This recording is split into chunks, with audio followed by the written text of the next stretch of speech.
I'm going to jump ahead to Roth conversions because I think that's an area that comes up quite a bit. A lot of folks want to know about Roth conversions. They hear a lot about it.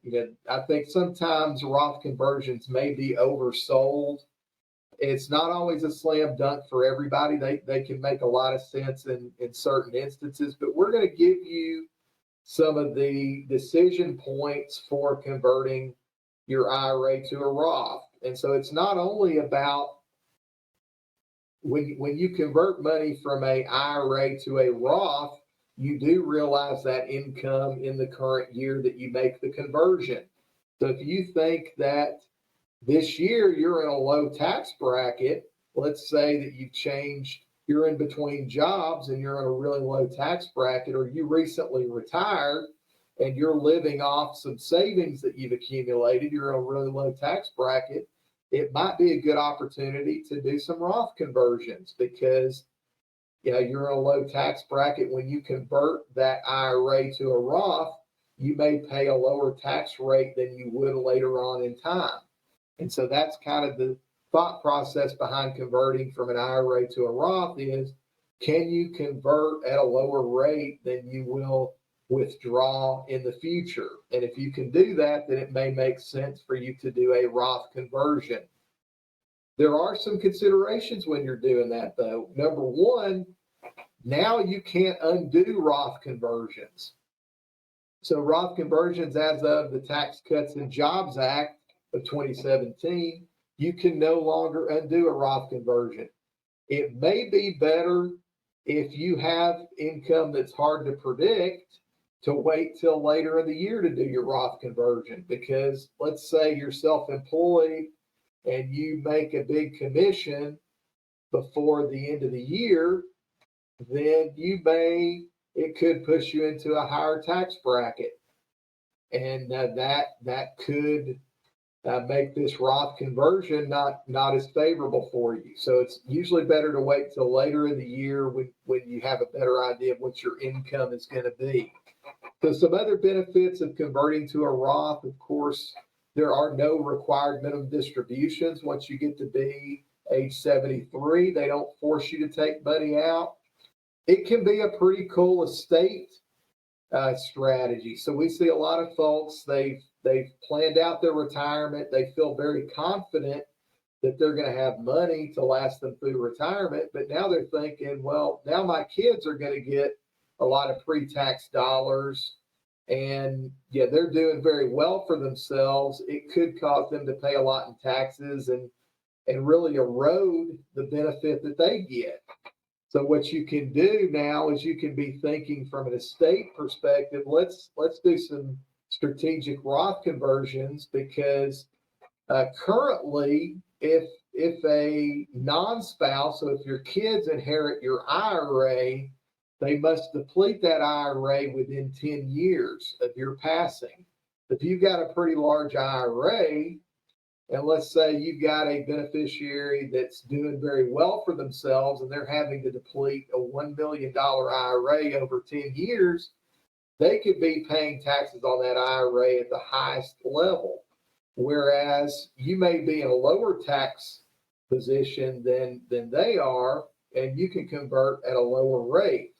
With a Roth IRA, they get the benefit of still leaving that money in there for 10 years. There's no required distributions, and so they can leave that money in for another 10 years after your passing. And let's say that you're earning a pretty good rate on your investment. So let's say you got $1 million in Roth IRAs that you pass to your kids, and that's growing at about 7%. Well, in 10 years, that's would be like leaving them $2 million because it's got that extra 10 years of growth in the Roth IRA. So that's how Roth IRAs can really play into estate planning. But keep in mind, you can't undo a Roth conversion. Now, this question comes up a lot too, is Hey, I understand everybody really likes Roth IRAs, but what if Congress changes the rules with Roths in the future? What if they start requiring minimum distribution so they don't let you leave that money in as long? Let's say that maybe they start requiring taxes on money that you pull out of Roth. So you pay the taxes now, but they want to, in the future, make distributions from Roths taxable. It's possible. Anything could happen. I'm not a politician by any means, but one thing I want to be very clear about is the government really is pushing Roth very heavily. And you can understand why, because when you make a Roth conversion or you incent people to contribute to Roths, then the government is getting more tax revenue right now. So they're trying to get more tax revenue now, but it's at the cost of getting less tax revenue in the future. And so, from that perspective, I think the way that they're really incenting Roths and encouraging people to do Roths, I think it would be unlikely that they would do this anytime in the near future to undo these benefits with Roths and potentially make distributions taxable. Anything's possible, but I wouldn't count on that happening in our lifetimes. So here's a pretty good case study on converting Roths. And one thing that you want to look at it in this case study, we've got a pretty young retired couple. So they've retired and they are working a little bit, but their income is quite a bit less. And in this case, we've got Ted and Lisa Smith. And what they are doing is they are strategically converting their IRAs to Roths, but they want to stay in this 22% tax bracket or below. So they are converting enough so they don't go into the next tax bracket. And so that's something you can do. You don't have to convert all of your IRA at once. You can do it in chunks over time. And that gives you more flexibility. You can decide maybe 1 year you don't convert. And so you can do this, but by doing it over time, you can get yourself some lifetime tax savings. So you can see by converting in this scenario that it actually, even though they're realizing the income now, it actually saves about $135,000 in taxes over Ted and Lisa's lifetime by doing these Roth conversions. So that's a strategy that could make sense for your situation. Another way to look at this is you can see on this chart, this shows when Ted and Lisa pay more in taxes. So the red bars are the years when they pay more in taxes. So every year that they've got these red bars, that's the amount that their tax rates have increased. And the green bars show that the years where the taxes are lower. So they've actually lowered their taxes in these years. So if you expect your money to grow quite a bit, you've got good longevity, and you think you're going to live a long time, you could see a lot of tax savings during your lifetime. So it's important to consider, number one, will it benefit you? But if it doesn't benefit you, do you want to do what you can to benefit your estate and make sure more money goes to your beneficiaries once you're taken care of? If you can, cause that to happen just through better planning, you might want to do that. So healthcare laws and your taxes. So here's a few things. So in the 2010s, we had the Affordable Care Act. And one of the mechanisms to pay for that is they have this 3.8% Medicare tax on your net investment income. And so essentially how that works is if you're a couple and you have investment income above $250,000, so let's say your income is $250,000, but you also have some taxable interest that you're receiving. So you're receiving taxable interest, and in addition to paying taxes on that interest, you're going to pay an additional 3.8% on the net investment income to the extent that it goes over that threshold of $250,000. So you got $250,000 in income, but you've got $50,000 in interest, then you're going to pay 3.8% on that $50,000 that's above the $250,000. So that's how that Medicare tax on net investment income works. And it's another thing that you want to be careful of with how you take gains and how you receive income. You could have a situation where you are paying a lot more in taxes than you expect. This is one of those thresholds that sometimes you just hit your head on it because you're not paying attention. Your investment advisor may not really be thinking about taxes a lot. They're solely focused on investing your money and getting a reasonable rate of return on your money, but they may not be looking at your tax picture. Has your investment advisor ever asked to see your tax return? If they haven't, it could mean that you are paying more in taxes than you otherwise could if they're not looking at these situations, or if they're looking at them purely from an investment perspective and not considering tax implications, it really could come back to bite you. So one other strategy that you can use is you can deduct medical expenses or healthcare expenses to the extent they exceed 7.5% of your income. This could be doctor bills. It could be, let's say you have an elective procedure. Sometimes people will, when they're close to getting above that, they may choose to have an elective procedure so that they can take that as a deduction. Long-term care costs and expenses, including long-term care insurance, you can use as a deductible expense. So these are all things that can help you from a tax perspective. Now, we don't get into it a lot, but one common in this presentation, but one common account that a lot of people have access to is if you are employed and you're on what's known of as a high deductible plan, you can put money into a health savings account. And with a health savings account, that money that you put in is tax deductible. So that's another type of an account where you can get a tax deduction on those expenses. Now, a little known fact about health savings accounts is a lot of folks will just swap their health savings card when they incur an expense, and they'll just pay as they go from their health savings.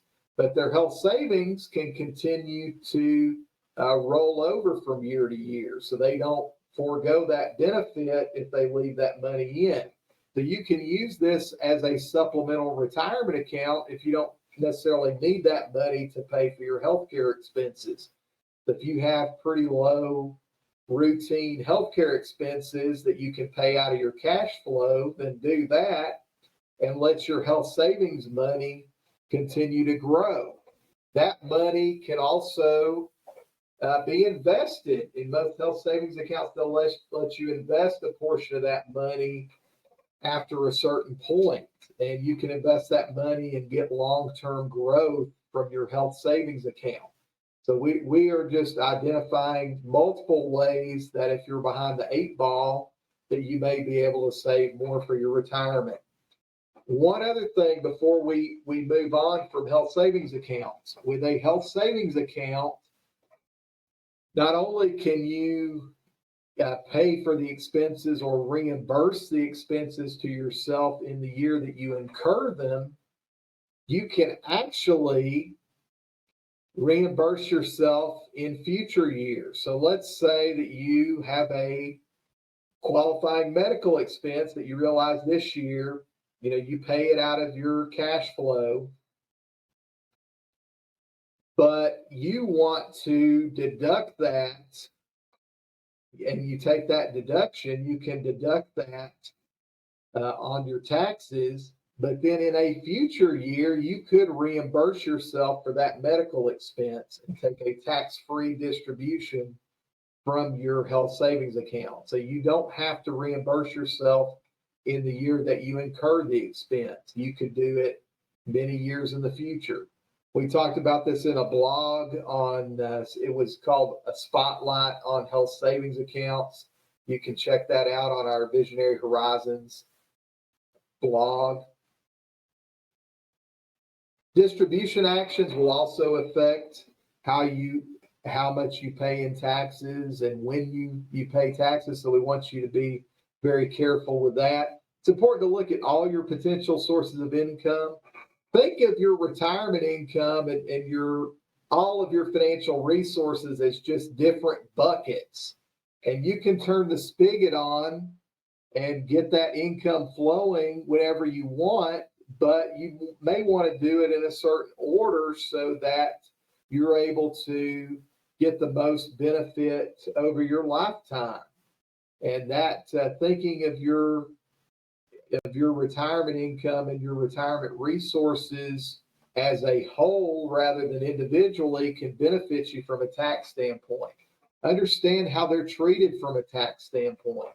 You might want to consider what your asset allocation is, especially if you're investing money outside of your retirement accounts. Let's say that you like to own bonds, but you also have bonds outside of your retirement accounts. Well, because you pay ordinary income on the interest you receive for bonds, you may want to consider holding those in tax-deferred accounts.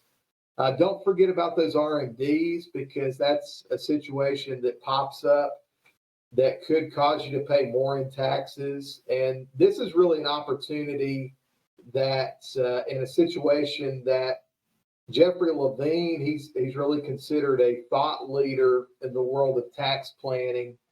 But basically, he's referred to a coming big tax crunch where individuals are going to be deferring monies in their IRAs and 401ks, but because they've got those extra years of growth and contributions, now when they have to start pulling money out, it's going to potentially push them into a higher tax bracket. So those required minimum distributions could push you into a much higher tax bracket. So keep that in mind. Manage your tax situation. Look at it on an ongoing situation. Look at it throughout the year. Don't just wait until you're sitting down with your CPA. Nowadays, I know a lot of folks are just sending their tax information in. They may not actually be meeting with their CPA. So it can be really hard to really do more than figure out what the score is at the end of the day if you're not meeting with someone proactively to review that. So here's another way that people can inadvertently pay taxes. And we saw this more so last year when there was a lot of volatility in the stock market. But you can have taxes on capital gains when you haven't even made any money. And this is going to happen when you invest in mutual funds. So let's say that you are wanting to invest in a mutual fund. You want to be very careful about the timing of when you invest in that mutual fund. So this only applies to investing when it's outside of some type of qualified account. So if you're investing in your 401k or in an IRA, then this does not apply. But if you're investing money in a taxable investment brokerage account, then you may pay some of these phantom capital gains taxes. So we're going to use an example, and I'm going to pick on Art Vandelay here. But Art Vandelay, he has a very successful importing-exporting business, and he wants to invest $100,000 in profits from his business into the ABC Flagship Mutual Fund. So ABC Flagship Mutual Fund is currently at $10 per share. So if he invests $100,000 at $10 per share, he's going to have 10,000 shares of ABC Flagship Mutual Fund. Mutual funds pay out capital gains to all shareholders on the payout date. So because within a mutual fund, they may be realizing gains throughout the year, they pay those gains out at the end of the year to all shareholders. So on the payout date is when they're going to pay out that capital gain. If you own it on the record date, which is usually a couple of days earlier, you are going to get that capital gain. So the way that this is going to work in this scenario, there's a 10% short-term capital gain that's going to be paid out on November the 16th. Well, of course, Art Vandelay bought his shares on November the 14th. So what's going to happen is he's going to receive $1 in capital gains that's going to be paid out as cash. Now, generally, this is just reinvested back into the fund by a lot of investors. They don't take the cash, they just reinvest it and get more shares. But that's going to be a taxable event for him. So he's going to have realize a capital gain on his investment. So he's going to pay $10,000, or he's going to have a $10,000 capital gain on his investment, even though he hasn't made any money on his investment. And that's why it's very important to be mindful about these mutual funds and when they pay out capital gains. Now you can find investments that may perform very similarly called exchange traded funds. Exchange traded funds do not pay out as much in capital gains typically. So if you can find a exchange traded fund that's very similar to a mutual fund, you may consider buying that instead of buying the mutual fund so you can avoid those capital gains. So just something to be aware of and something to think about. This is something that could trigger these different things that pop up, this net investment income tax that we talked about earlier. When you're retired, it can cause you to potentially your taxes to go up and could cause you to be subject to what's called IRMA. So that's income related Medicare adjustment amount. So if you exceed certain thresholds, it can tack on an additional surcharge to your Medicare premium and cause your Medicare Part B and Part D premiums to go up. So a lot of these things that could be like one-time events, one-off events, could cause you to pay more in surcharges and taxes. And we want to help you avoid that as much as you can. Another way you can do that is by just being a lot more intentional with your location of different types of investments. We talked earlier about how bonds and CDs and things that pay ordinary income, you may want to own those in tax deferred accounts. So just looking at your asset allocation, what often happens when we're reviewing portfolios for individuals is folks, maybe they're working with multiple financial advisors. Maybe they've got some money in their 401k, plus they're working with a financial advisor. And essentially what happens a lot of times is their investments are often in silos. And what I mean by that is, let's say you've got an individual that has a 60-40 portfolio and they like being invested in a 60-40 portfolio, but in every individual account, they are invested in a 60-40. So in their 401k, they've got 60% in stocks and 40% in bonds. In their brokerage account, they've got 60% in stocks and 40% in bonds. In their Roth IRA, they've got 60% in stocks, 40% in bonds. Well, if you're looking at the big picture, you can actually look at your entire portfolio or the collection of all your accounts, and you can be 60-40 across your accounts. And you can do that in a way that may save you on your taxes. But let me show you here. So in this example,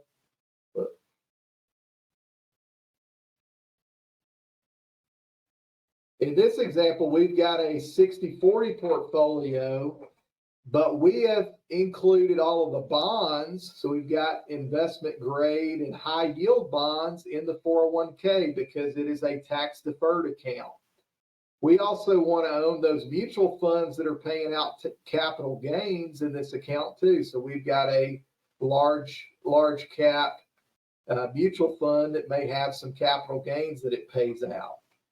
And in a brokerage account, we want to own more tax efficient investments. Generally, we're going to lean more towards stocks because you pay a lower tax rate on your qualified dividends and capital gains. So it's better to own those in a taxable brokerage account. And in your Roth IRA account, you're generally going to own those investments that you expect to grow the most. Remember that the Roth IRAs, you may want to have a longer time horizon for those funds, and you want to see those grow the most. And that's why you're going to hold those high growth investments like your small cap stocks, your aggressive international holdings. You may own that in your Roth IRA because you expect those to grow the most over time. That's a little bit about asset location. Now we're going to talk about more specifically tax advantaged investments and if they make sense for your situation. And here's a reason that I think a lot of people don't consider municipal bonds, but maybe they should.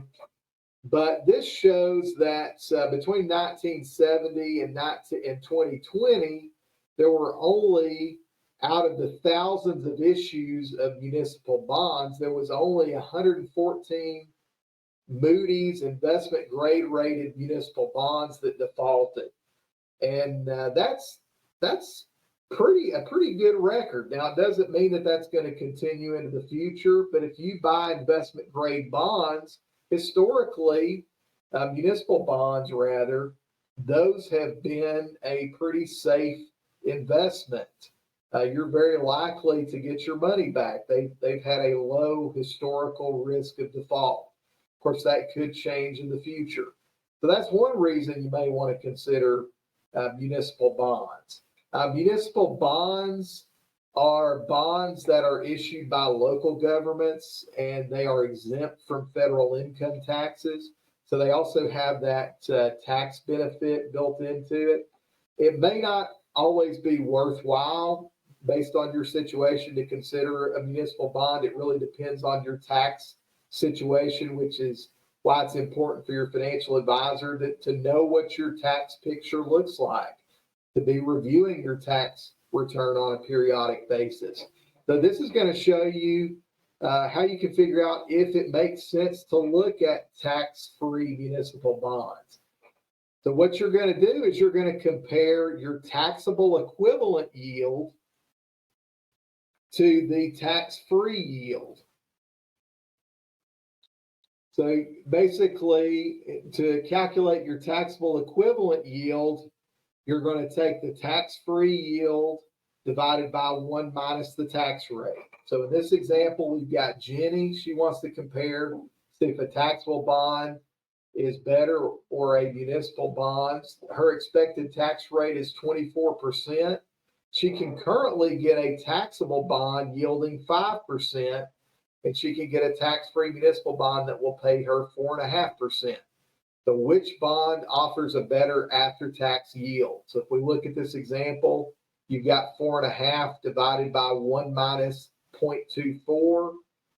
So it's basically 4.5 divided by 0.76. So you've got a taxable equivalent yield of 5.92%. So she cannot find a taxable bond that is similar to that municipal bond that is paying 5.92% or greater. Then she should just buy the municipal bond based on this situation. That's why you want to look at your own personal situation. Some people just think tax-free municipal bonds are the best thing since sliced bread, but if you're in a really low tax bracket, they could be potentially harmful to you compared to what you can get from a taxable bond. So you definitely want to be looking at that. There are other types of tax-advantaged investments, And I think one of the things that's important to consider is you shouldn't just buy an investment because it has some tax benefits. You should buy an investment because it's a good investment. And secondarily, if there's some tax benefits, then great, that's gravy. But buy an investment because it is a good investment, not just because of those tax benefits. Now, you may be wondering how we help. Well, we strongly believe that good financial outcomes are born from a well-defined and repeatable process. We have a 4-step process. It starts with the discover step. This is where we're going to sit down with you and your spouse to understand what's important to you. What do you want to achieve financially? What's important to you in working with a financial advisor? What are some bucket list things that maybe you've never told anybody about that you'd like to accomplish? It's really an opportunity to think about the possibilities. We want this to be very motivating to you.